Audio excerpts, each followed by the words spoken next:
This is going to show what to look for if you have numbering wheels that are rotating out of sequence. There's going to be a few things just to take a quick look at and see if alignments are correct.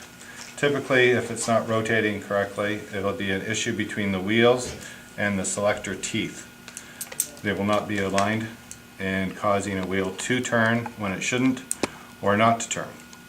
So, if you experience this issue, first thing we need to do is take your selector, move it to the 0 position, turn all numbering wheels now to 9 on a reverse head.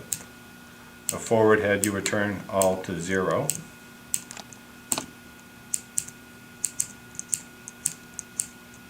The last digit doesn't matter as it has to be turned manually. It's not an action wheel, so make sure your first 5 wheels are at 9.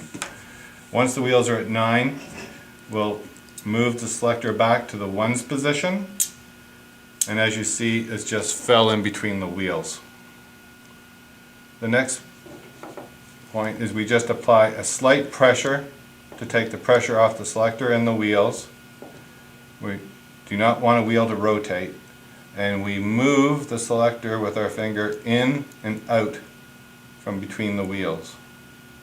What we're wanting to look at or even feel is one of these teeth rubbing against any of the wheels.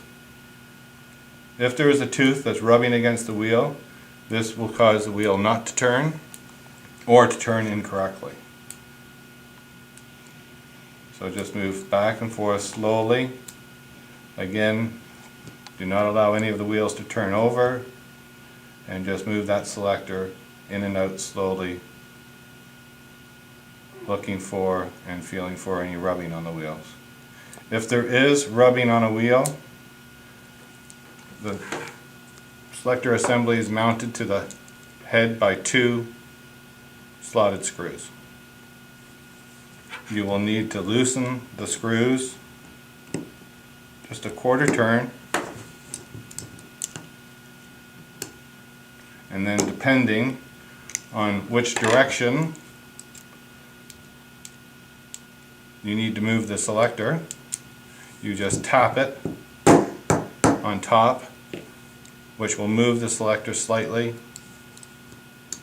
Check again for any rubbing, and if you're clear, hold it in place, tighten the screws back up.